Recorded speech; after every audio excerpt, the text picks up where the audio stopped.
Well dear students, equilibrium पढ़ रहे थे हम लोग लास्ट क्लास में और उसी को आगे कंटिन्यू करेंगे। इक्विलिब्रियम दो तरह से कैटेगराइज्ड होता है, एक है होमोजीनियस इक्विलिब्रियम और एक है हेट्रोजीनियस इक्विलिब्रियम। तो होमोजीनियस इक्विलिब्रियम क्या है? जैसे मान लीजिए मैं एक रिएक्शन के थ्रू दिखा रहा हूँ आपको, N2 + 3H2 that gives 2 ammonia. ये एक रिएक्शन है जो इक्विलिब्रियम में एग्जिस्ट कर रही है, जिसके रिएक्टेंट और प्रोडक्ट सभी एक ही फेज़ में से गैस फेज़ में एग्जिस्ट कर रहे हैं। तो मैं इस इक्विलिब्रियम को बोलता हूँ होमोजीनियस इक्विलिब्रियम।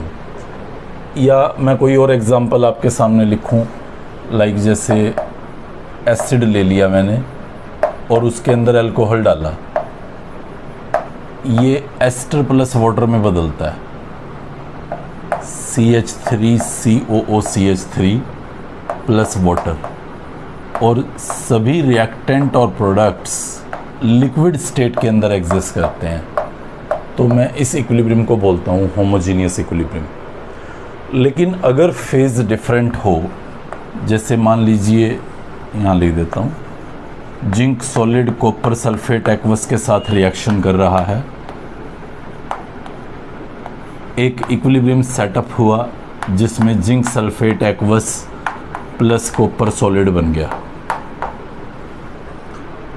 तो ये हमारे पास हेट्रोजीनियस इक्विलिब्रियम है। या कैल्शियम कार्बोनेट सॉलिड लिया हमने, उसको हीट करना शुरू किया, ये calcium oxide solid plus carbon dioxide बन गया, वापस कंबाइन करके दोनों कैल्शियम कार्बोनेट बनाने लगे, इक्विलिब्रियम एग्जिस्ट कर रहा है। तो ये हमारे पास हेट्रोजीनियस इक्विलिब्रियम होगा।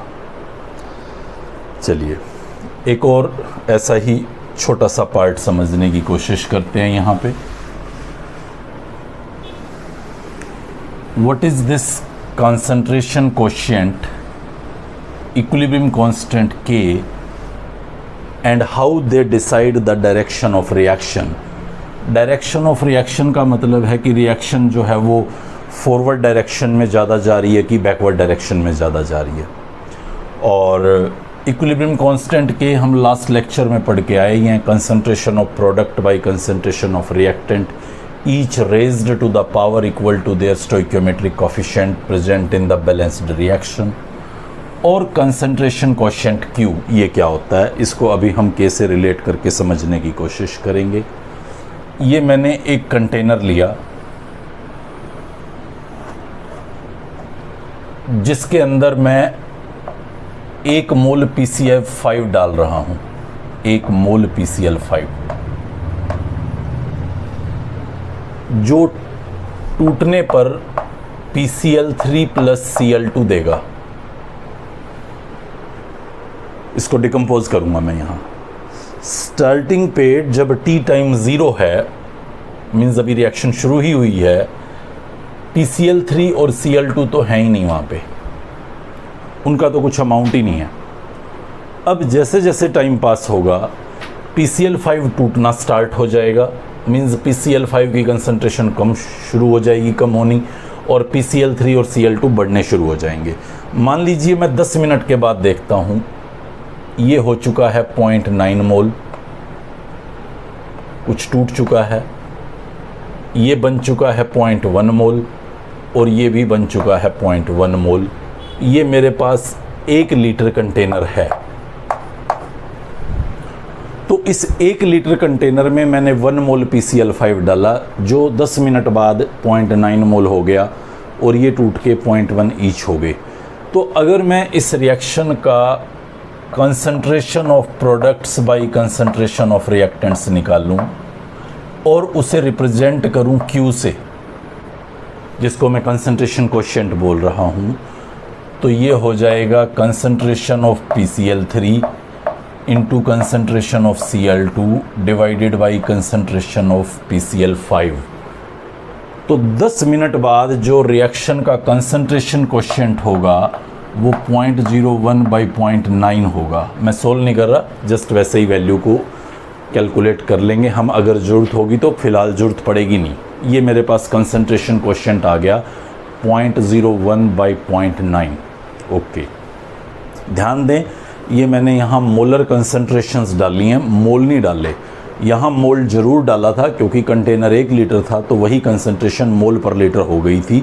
तो ये मोलर कंसंट्रेशंस मैंने पुट किए हैं प्रोडक्ट्स की और डिवाइड किया उसको रिएक्टेंट से जैसे के में करता था और वैल्यू को सॉल्व कर दिया। 20 मिनट बाद मैंने आके देखा रिएक्शन में 0.8 मोल हो चुका है PCl5, मतलब और घट चुका है। ये 0.1 बन चुका है, ये भी 0.1 बन चुका है, सॉरी 0.2 बन चुका है और ये भी 0.2 बन चुका है। मैंने फिर 20 मिनट के बाद कंसंट्रेशन क्वोशिएंट निकाला तो वो 0.2 इंटू 0.2 बाई 0.8 हो चुका था, यानी कि 0.04 बाई 0.8 ये कंसंट्रेशन क्वोशिएंट था। मैंने 30 मिनट के बाद जाके देखा ये 0.75 हो चुका था, ये 0.25 हो चुका था, ये भी 0.25 हो चुका था। मैंने फिर क्यू निकाला तो ये 0.25 इंटू 0.25 डिवाइडेड बाई 0.75 हो चुका था। अब जब मैंने इसको सॉल्व किया तो ये 0.0625 बाई 0.75 हो चुका था। उसके बाद मैं फिर दोबारा गया 20 मिनट्स के बाद, सॉरी 50 मिनट्स के बाद, 60 मिनट्स के बाद, 80 मिनट्स के बाद, तो मैंने देखा कि इनकी कंसंट्रेशंस में कोई चेंज नहीं हो रहा। मतलब मैं समझ गया कि शायद अब इक्विलिब्रियम एग्जिस्ट कर रहा है। जितना PCl5 PCl3 प्लस Cl2 में टूट रहा था रादर, उतना ही PCl3 Cl2 आपस में जुड़ के PCl5 बना रहे थे। जो rate of decomposition of PCl5 था और जो rate of formation of PCl5 था वो एग्जैक्टली सेम हो चुका था। That was the time of equilibrium. और इक्विलिब्रियम टाइम पे जो प्रोडक्ट बाय रिएक्टेंट होता है उसको तो मैं K बोलता हूँ, इक्विलिब्रियम कांस्टेंट K। यानी कि इस रिएक्शन का जो इक्विलिब्रियम कांस्टेंट K था वो एक्चुअली 0.0625 बाई 0.75 था। ये K था। क्या ये Q भी था? हाँ, Q भी था। क्या ये सिर्फ Q था, ये K नहीं था? क्या ये भी सिर्फ Q था, K नहीं था? Q किसी भी टाइम पे concentration of product bye reactant है, जबकि K सिर्फ इक्विलिब्रियम टाइम पे प्रोडक्ट बाय रिएक्टेंट है। जब तक Q, अगर आप तीनों Q's को देखो जो मैंने यहाँ पे निकाले, तो ये वाला Q वैल्यू मिनिमम है। अगर आप इसको सॉल्व करेंगे, आप देख भी सकते हैं न्यूमरेटर जो सबसे कम है और डिनोमिनेटर सबसे बड़ा है अमंग दीज 3 वैल्यूज़, तो ये वैल्यू सबसे कम रहेगी। ये वैल्यू सबसे कम थी, ये अभी बढ़ती जा रही है, अब नहीं बढ़ेगी, बस अब इक्विलिब्रियम आ गया है, अब इसमें कोई चेंज नहीं होने वाला। मतलब Q अगर K के बराबर है, जैसे ये वाला Q इस K के बराबर है, डेफिनेटली Q कंसंट्रेशन क्वोशिएंट होता है। Q आप प्रोडक्ट बाय रिएक्टेंट निकालते हैं, उस टाइम आपको पता नहीं होता कि रिएक्शन में इक्विलिब्रियम आया हुआ है या नहीं आया हुआ, आप तो जस्ट Q की वैल्यू निकालते हैं। अगर वो Q की वैल्यू बाई चांस आपके स्टेटमेंट में गिवन K वैल्यू से मैच कर जाती है तो आप समझ सकते हैं कि रिएक्शन इक्विलिब्रियम में था। मतलब किसी भी रिएक्शन मिक्सचर में अगर Q की वैल्यू उसके इक्विलिब्रियम कांस्टेंट K के बराबर हो तो इसका मतलब रिएक्शन इक्विलिब्रियम में एग्जिस्ट करेगा। अच्छा, अगर Q की वैल्यू लेसर हो तो देखो, रिएक्शन में हमेशा बोलता हूं कि इक्विलिब्रियम में जाने की कोशिश करती है। मतलब अगर Q K से लेसर है तो वो Q K के बराबर होना चाहता है, और अगर Q K से ग्रेटर है तो वो लेसर होना चाहता है, वो तो K के बराबर होना चाहता है। मतलब रिएक्शन हमेशा इक्विलिब्रियम अटेन करना चाहती है। यहाँ पे जब मेरे पास Q की वैल्यू लेसर थी तो वो बढ़ने की कोशिश कर रही थी और बढ़ते बढ़ते यहाँ आके रुकने की ट्राई में है। ये वैल्यूज़ कब बढ़ेंगी? जब P बढ़ेगा। Q की वैल्यू कब बढ़ेगी? जब P बढ़ेगा। R कम होगा। ये कब हो सकता है? जब रिएक्टेंट प्रोडक्ट में बदले तो प्रोडक्ट बढ़ेगा और रिएक्टेंट घटेगा। मतलब अगर Q की वैल्यू लेस देन K है, Q की वैल्यू लेस देन K है, तो क्योंकि Q बढ़ना चाहता है, Q K के बराबर होना चाहता है, रिएक्शन इक्विलिब्रियम अटेन करना चाहती है, तो मतलब Q बढ़ने की कोशिश करेगा। और Q कब बढ़ सकता है? जब P बढ़े और R घटे। और वो कब होगा, जब रिएक्शन फॉरवर्ड डायरेक्शन में जाएगी। तो अगर Q की वैल्यू लेसर देन K है तो इसका मतलब होगा reaction goes in forward direction. अगर Q K के इक्वल है तो रिएक्शन, या तो मैं ये कह दूं कि किसी डायरेक्शन में नहीं जाएगी, जो ज़्यादा प्रॉपर नहीं है, मैं ये कहूँगा रादर फॉरवर्ड और बैकवर्ड दोनों डायरेक्शंस में बराबर जाएगी। अगर Q की वैल्यू K के बराबर है तो मैक्रोस्कोपिकली हमें लगेगा कि वो कहीं जा ही नहीं रही है, तो हम कह सकते हैं in no direction it will move. But अगर Q की वैल्यू लेस देन K है तो डेफिनेटली Q बढ़ने के लिए P बढ़ाएगा, यानी कि रिएक्शन फॉरवर्ड में जाएगी। और अगर Q less than K greater than KO, मतलब Q की वैल्यू ज़्यादा हो तो भी वो घटने की कोशिश करेगा, मतलब P घटने की कोशिश करेगा, और P घटने की कोशिश करेगा तो मतलब P जो है वो R में बदलना शुरू हो जाएगा, उससे P घट जाएगा, R बढ़ जाएगा, मीन्स Q घट जाएगा।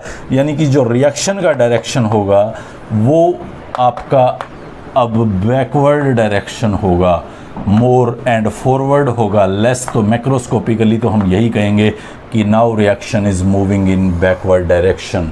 तो ये 3 पॉइंट्स हैं जो हम यहाँ पे याद रखेंगे और न्यूमेरिकल्स पे अप्लाई करेंगे डायरेक्शन ऑफ रिएक्शन को प्रेडिक्ट करने के लिए। ये एक क्वेश्चन है हमारे पास कि किस तरह से हम K को रिप्रेजेंट करेंगे एक पर्टिकुलर रिएक्शन के लिए। तो यहाँ मैंने आपके सामने 4-5 रिएक्शंस दिखाई हैं जिनका मैं K एक्सप्रेस करना चाहता हूँ। तरीका बहुत ही आसान है। जैसे मैं एक आसान से रिएक्शन से आपकी शुरुआत करवाऊँ तो मैं ऐसे लिख सकता था या लिखता था N2 + 3H2 that gives 2 ammonia. तो इसका जब मैं K एक्सप्रेस करता तो मैं कुछ ऐसे लिखता था, concentration of ammonia raise to the power 2 divided by concentration of N2 concentration of H2 raise to the power 3। तो ये मेरे पास Kc हो जाता था, या Kp लिखना होता तो मैं प्रेशर्स लिख देता अमोनिया का, N2 या H2 का। तो ये सिंपल सा तरीका रहता था, लेकिन वहाँ मुझे कोई डाउट नहीं था क्योंकि यहाँ ये भी गैस फॉर्म में होता था, ये भी गैस फॉर्म में होता था, यहाँ भी ये गैस फॉर्म में होता था। तो ऐसा लिखने में मुझे कोई परेशानी नहीं है। लेकिन अगर आप फर्स्ट रिएक्शन देखें यहाँ पे जो मैंने दिखा रखी है, वहाँ पे ये सॉलिड फॉर्म है, ये सॉलिड फॉर्म है और ये गैसियस फॉर्म है। अगर मैं इस रिएक्शन का K एक्सप्रेस करता हूँ तो वो कुछ ऐसा मुझे लिखना है, CO2 CaO divided by CaCO3। और अब एक नई बात आपको क्या याद रखनी है कि जो सॉलिड्स हैं उन सब की मोलर कंसंट्रेशन 1 लिखी जाती है। सॉलिड रिएक्टेंट हो या सॉलिड प्रोडक्ट हो, किसी भी रिएक्शन के अंदर जो इन्वॉल्व है उसकी मोलर कंसंट्रेशन हमेशा यूनिटी कंसिडर्ड है, 1 लिखना है आपको। तो इसका जो K वैल्यू होगा वो एक्चुअली CO2, बस इतना ही लिखा जाएगा, उसमें सॉलिड्स का कोई कंट्रीब्यूशन नहीं है। इसको देखें आप, ये प्रोडक्ट्स हैं, ये रिएक्टेंट हैं, K एक्सप्रेस कर रहा हूँ मैं इसका। तो concentration of products, zinc ions aqueous form में था, Ag solid raise to the power 2 mole हैं, divided by Ag ions raise to the power 2 mole हैं, जिंक सॉलिड C। ऐसे हम स्टार्टिंग पर रिप्रेजेंट करेंगे। फिर जहाँ भी सॉलिड है उसकी मोलर कंसंट्रेशन 1 है, तो मतलब यहाँ पे मैं जिंक सॉलिड की जगह जब 1 पुट करूँगा तो 1 करने से मतलब यहाँ गायब कर दूँ, 1 इससे मल्टीप्लाई होके यही वैल्यू रह जाएगी। Ag की कंसंट्रेशन 1 है, 1 का स्क्वायर भी 1 होता है, तो इसको भी मैं यहाँ से हटा दूँगा। मतलब ये आपका इक्विलिब्रियम कांस्टेंट K होगा।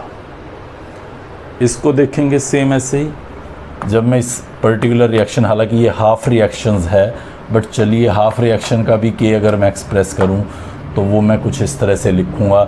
इलेक्ट्रॉन्स की मोलर कंसंट्रेशन भी 1 कंसिडर्ड होती है और सॉलिड की भी 1, तो वो जो भी यहाँ ऊपर नीचे आपको और दिखाना था वो दिखाने की ज़रूरत नहीं है।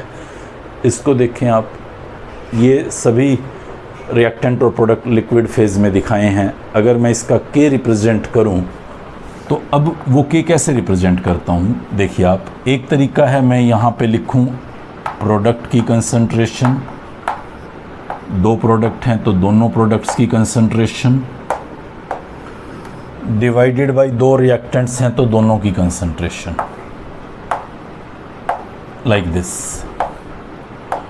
अब ये वाटर यहाँ पे लिखा जाना है या नहीं लिखा जाना, ये कंडीशनल है। अगर तो हमने यहाँ वाटर एक्सेस में ले रखा है, एज ए सोलवेंट जब वाटर एक्सेस में लिया जाता है तो उस टाइम पे इसको यहाँ रिप्रेजेंट नहीं करना, उसकी मोलर कंसंट्रेशन को 1 ही लिखेंगे। बट अगर वो लिमिटेड अमाउंट में है, लाइक 1 मोल एस्टर में हमने 2 मोल वाटर डाला या 3 मोल वाटर डाला, तो उस टाइम पे वो कंसंट्रेशन यहाँ पे वाटर की रिप्रेजेंटेड होती है। जो भी उसमें चेंज होना है वो एक रिमार्केबल चेंज होगा। बट अगर वाटर बहुत एक्सेस में है, लाइक सपोज कीजिए मैंने 10 लीटर वाटर में ये 1 मोल डाल दिया, तो 10 लीटर वाटर में लगभग मोर देन 550 मोल्स हैं वाटर के, तो इसके 1 मोल से उसका सिर्फ 1 मोल ही रिएक्ट करेगा, तो कंसंट्रेशन में नेग्लिजिबल इग्नोरेबल चेंज आएगा। रिजल्टिंग यहाँ वाटर की कंसंट्रेशन हम यूनिटी कंसिडर कर लेते हैं। मीन्स जब भी वाटर एक्सेस में लेंगे आप इसको यहाँ पे 1 कंसिडर करेंगे। अगर वाटर का कुछ लिमिटेड अमाउंट है तब आपको यहाँ वाटर की कंसंट्रेशन को कंसिडर करना होगा इस के एक्सप्रेशन में। नीचे देखें आप, मैं इसका के वैल्यू अगर एक्सप्रेस करूं तो this is again the same thing, concentration of ester, concentration of water. अब वाटर एक्सेस में हो ही नहीं सकता, आपके पास ये 2 रिएक्टेंट हैं, कुछ एक पर्टिकुलर अमाउंट आपने लिया होगा तो उसका आप एज इट इज़ दोनों का कंसंट्रेशन यहाँ पे रखेंगे। अगर मान लीजिए, हालांकि ऐसा कोई क्वेश्चन है नहीं, इसकी अमाउंट वहाँ एक्सेस में ले लें तो फिर इसकी कंसंट्रेशन को भी यहाँ पे लिखने की ज़रूरत नहीं रहेगी। बट वो सीन नहीं आएगा सामने। सिर्फ आप इतना ध्यान रखें कि जो सॉलिड फॉर्म में आपके पास रिएक्टेंट या प्रोडक्ट हैं उनकी कंसंट्रेशन को 1 पुट करना है। अगर किसी रिएक्शन में सोलवेंट लार्ज एक्सेस है तब आपको उसकी कंसंट्रेशन को 1 पुट करना है। अगर किसी रिएक्शन में इलेक्ट्रॉन या अल्फा पार्टिकल्स इन्वॉल्व हैं तो उनकी कंसंट्रेशन को आप 1 कंसिडर करके उसके लिए के को एक्सप्रेस करते हैं। फर्स्ट क्वेश्चन को देखें। In a litre container 3 mole PCl5 एंड 2 मोल Cl2 एंड 2 mole PCl3 are present at equilibrium. Kp और Kc निकालना है आपको 300 केल्विन पे।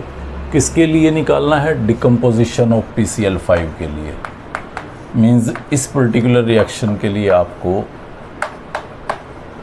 Kp और Kc कैलकुलेट करना है। तो क्योंकि मुझे कंसंट्रेशंस मोल की फॉर्म में दी गई हैं तो पहले मैं Kc निकालूंगा, और Kc निकालने का मेरा तरीका वही रहेगा जो पहले आप लोग 2 दिन से समझ रहे होंगे। लास्ट ये वैल्यूज़ क्या हैं? Concentration of reactant and product, rather molar concentration of reactant and product at the time of equilibrium. तो मुझे जो ये अमाउंट दी गई है कंटेनर में 3 मोल 2 मोल एंड 2 मोल, ये इक्विलिब्रियम पे ही दी गई है, तो मुझे कोई टेंशन नहीं है। मैं यहाँ पे PCl3 की कंसंट्रेशन लिखूँगा 2 मोल, Cl2 की कंसंट्रेशन लिखूँगा 2 मोल, और PCl5 की कंसंट्रेशन भी लिख दूँगा यहाँ 3 मोल। मुझे ऑलरेडी दे रखा है, मोल दे रखे हैं, मोलर कंसंट्रेशन निकालनी है मुझे। तो क्योंकि कंटेनर 1 लीटर है तो 1 लीटर में number of moles he molar concentration होता है। मैं यहाँ से स्ट्रेट फॉरवर्ड Kc का वैल्यू फाइंड आउट कर सकता हूँ। ये मेरा एक आंसर होगा। अब मुझे Kp निकालना है तो मैं उस Kp Kc के रिलेशन पे चला जाता हूँ। Kp that is equal to Kc RT raise to the power delta n। तो Kc का वैल्यू मुझे पता है 1.33 है, R 0.0821 इंटू 300 है, डेल्टा n का वैल्यू 1 है। प्रोडक्ट में 2 मोल है, रिएक्टेंट में 1 मोल है। इस वैल्यू को रिपोर्ट करके Kp आंसर कर दूंगा। बस ये सिंपल सा क्वेश्चन था। अगर सपोज यहाँ A लीटर की बजाय 10 लीटर लिखा होता तो फिर ये सा आंसर मेरा गलत था, क्योंकि फिर तो मुझे यहाँ पे मोलर कंसंट्रेशंस पुट करनी हैं, और जो मोलर कंसंट्रेशन है वो मोल पर लीटर है।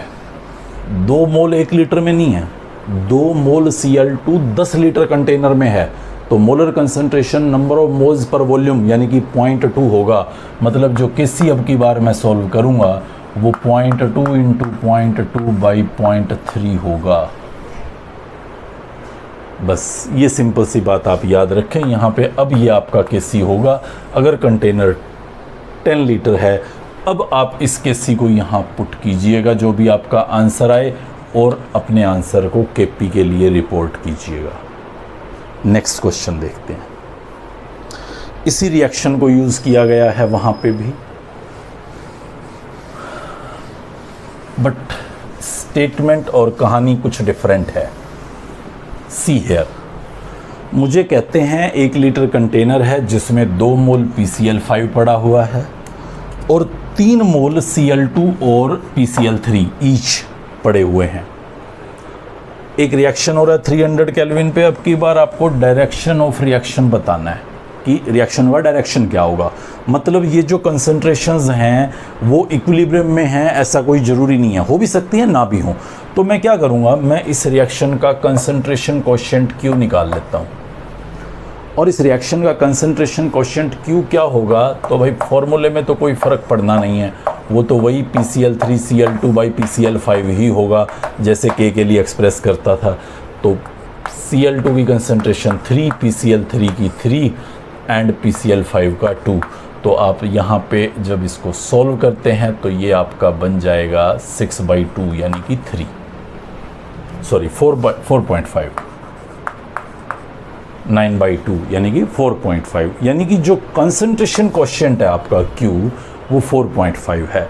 और आपको इस रिएक्शन के लिए इक्विलिब्रियम कांस्टेंट के दे रखा है। जब भी आप पाएंगे कि क्वेश्चन में आपसे डायरेक्शन पूछ रहा है तो जनरली आपको K वैल्यू वहाँ गिवन होगा डायरेक्टली और indirectly, most of the time directly जैसे मैंने ये दिखा रखा है।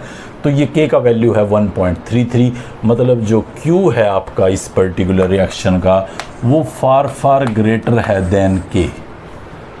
तो मतलब Q 4.5 से घट के 1.33 होना चाहता है, मतलब इन वैल्यूज़ को घटना होगा और इस वैल्यू को बढ़ना होगा, मतलब प्रोडक्ट्स को घटना होगा और रिएक्टेंट को बढ़ना होगा।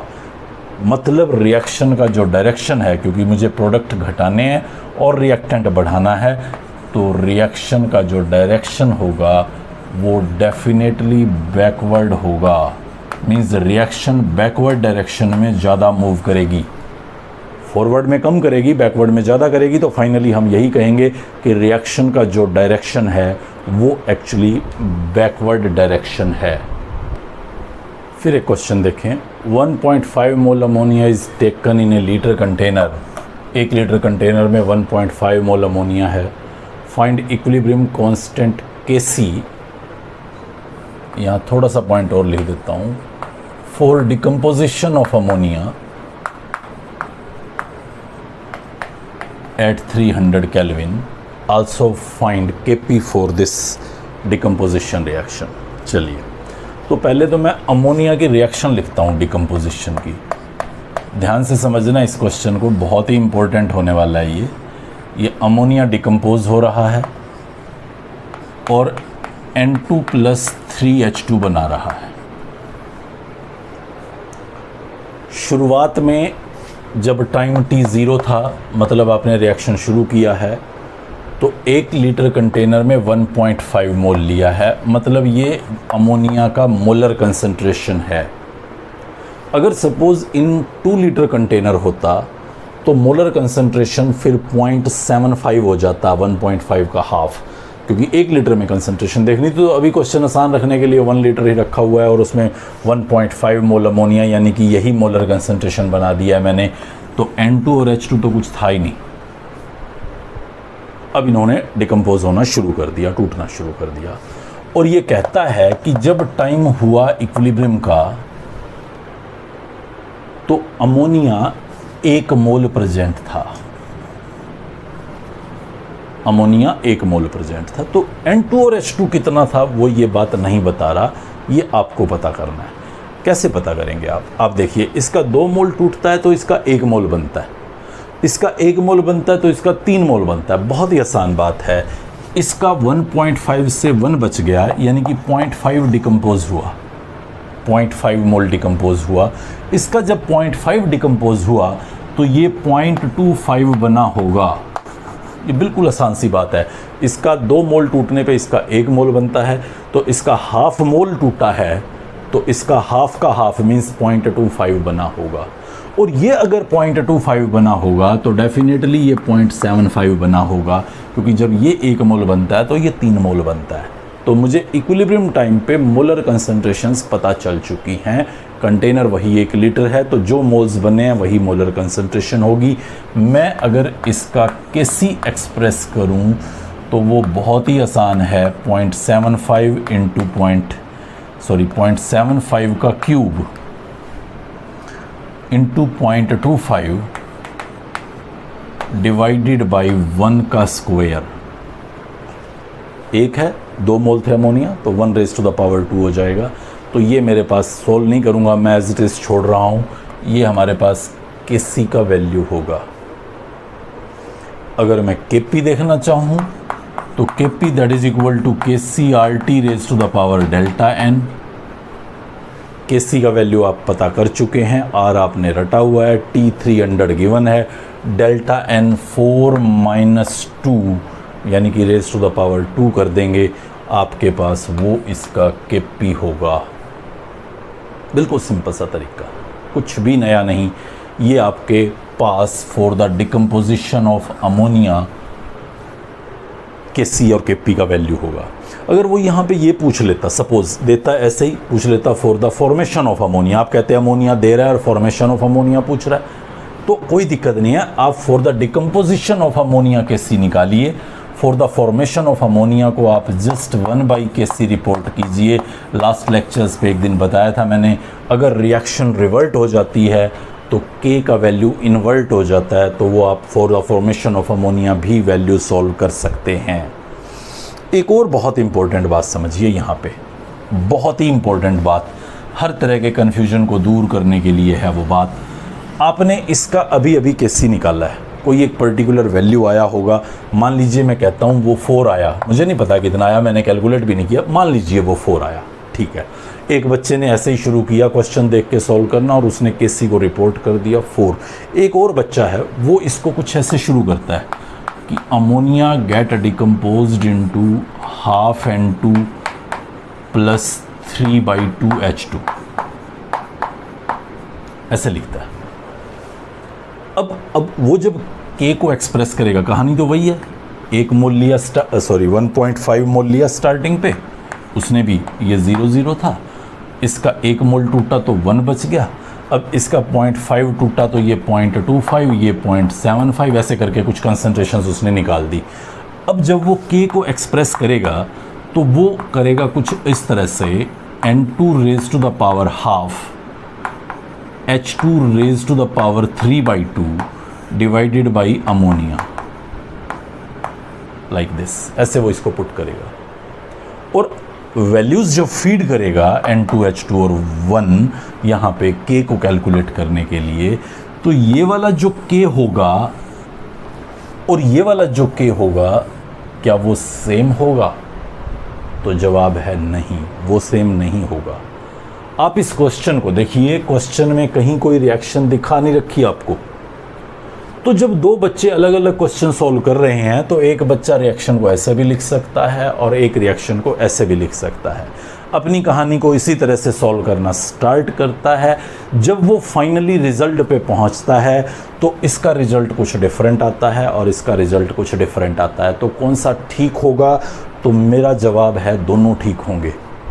आप यकीन मानिए, अगर ये वाला वैल्यू 4 आया था तो यहाँ उसका K वैल्यू 2 आएगा और दोनों आंसर्स ठीक होंगे, क्योंकि इसने इस रिएक्शन को कंसिडर करके K निकाला है और दूसरे बच्चे ने इस इक्वेशन को कंसिडर करके K निकाला है। आप दोनों रिएक्शंस को ध्यान से देखें तो आप देख सकते हैं इसको 2 से डिवाइड करके ये रिएक्शन लिखी गई है। तो जब रिएक्शन को डिवाइड किया जाता है तो K जो आता है वो उस रिएक्शन के K का स्क्वायर रूट आता है, रिजल्टिंग वो 2 आएगा। आप ध्यान रखिए दोनों सही हैं, इसका आंसर भी उतना ही सही है जितना इसका सही था। अगर हमें किसी क्वेश्चन के अंदर रिएक्शन दे दी गई है ऑलरेडी, तो हमें फिर चिंता नहीं करनी, जो दी है उसी के अकॉर्डिंग के निकालना है। लेकिन अगर रिएक्शन नहीं दी गई, जैसा कि मैंने यहाँ इस पर्टिकुलर क्वेश्चन में कोई रिएक्शन आपको नहीं दी थी और आप में से कुछ बच्चे इसको और कुछ इसको लेके स्टार्ट करते हैं, तो दोनों का बेशक क्वेश्चन डिफरेंट आएगा, बट दोनों बिल्कुल परफेक्ट आंसर्स होंगे, क्योंकि दोनों के द्वारा कंसिडर्ड रिएक्शन डिफरेंट है। ये रिएक्शन डिफरेंट है, ये रिएक्शन डिफरेंट है, रिजल्टिंग दोनों के भी डिफरेंट होंगे। और आप वो के कैरेक्टर्स जब मैं समझा रहा था तो आप याद करें कि फॉर ए पर्टिकुलर रिएक्शन, जैसे इस रिएक्शन के लिए के हमेशा यही रहेगा 2, चाहे आप इनिशियल कंसंट्रेशन 1.5 लें, 3 लें, 2 लें, 4 लें, कोई फ़र्क नहीं पड़ेगा। या इस पर्टिकुलर रिएक्शन के लिए के हमेशा यही रहेगा, आप स्टार्टिंग पे 1.5 मोल लें, 3 मोल लें, 6 मोल लें, या ये 1 रह जाए, इस बात पे कोई फ़र्क नहीं पड़ेगा। हाँ, रिएक्शन को अगर आप मल्टीप्लाई कर रहे हैं किसी न्यूमरल से, मीन्स जैसे 2 से मल्टीप्लाई कर रहे हैं, तो के बदलेगा, क्योंकि रिएक्शन का नेचर उस टाइम पे बदल जाएगा, रिएक्शन का स्टोइकियोमेट्री उस टाइम पे बदल जाएगा, रिजल्टिंग के का वैल्यू भी बदलेगा। के अगर किसी इस पर्टिकुलर रिएक्शन के लिए मैं निकाल रहा था और वो 2 आ रहा था, तो वो हमेशा 2 बना रहेगा। वो सिर्फ तभी बदलेगा जब आप टेम्परेचर बदलेंगे। जब तक आप टेम्परेचर को कांस्टेंट रखेंगे तब तक उसकी के वैल्यू भी बनी रहेगी। हालांकि 2 एक हाइपोथेटिकल वर्ड है, एग्जैक्ट कैलकुलेशंस करने पे ही आपको देखना होगा कि क्या उसका के वैल्यू यहाँ पे आएगा। सो मान लीजिए आपने यही रिएक्शन कंसिडर किया, अब मैं इसको छोड़ देता हूँ यहाँ पे, और आपने उसका के वैल्यू भी कैलकुलेट कर लिया। मान लीजिए आपने इसका जो के वैल्यू कैलकुलेट किया है, लेट मी राइट इट के सी और के पी वट एवर, तो वो के वैल्यू आ गया 4। अब मान लीजिए वो मुझे यूं कह देता है फाइंड के एट 400 केल्विन। तो आप ध्यान रखें, ये के तो आपने 300 केल्विन पे कैलकुलेट किया है, क्योंकि ये कंसंट्रेशंस तो 300 केल्विन पे गिवन थी। आपने 300 केल्विन पे के कैलकुलेट कर लिया, जबकि आपसे वो साथ में ये भी पूछ रहा है 400 केल्विन पे के क्या होगा। तो आपको मैं बार बार बता रहा हूँ, टेम्परेचर बदलने से के बदलेगा। अब मुझे 300 केल्विन पे तो के पता है, बट 400 केल्विन पे के नहीं पता, इक्विलिब्रियम कांस्टेंट नहीं पता। तो उसको निकालने के लिए आप एक इक्वेशन याद रखेंगे यहाँ पे, log ऑफ K2/K1। मैं इसका डिटेल ओरिजिन तो आपको यहाँ नहीं समझाऊंगा, लेकिन आप इसको याद रख लें, हमारा काम चल जाएगा। Delta H for the reaction by 2.303 R 1/T1 minus T2। एक क्लैशियस इक्वेशन है एक, जिसमें T1 टेम्परेचर पे इक्विलिब्रियम कांस्टेंट K1 है और T2 टेम्परेचर पे इक्विलिब्रियम कांस्टेंट K2 है।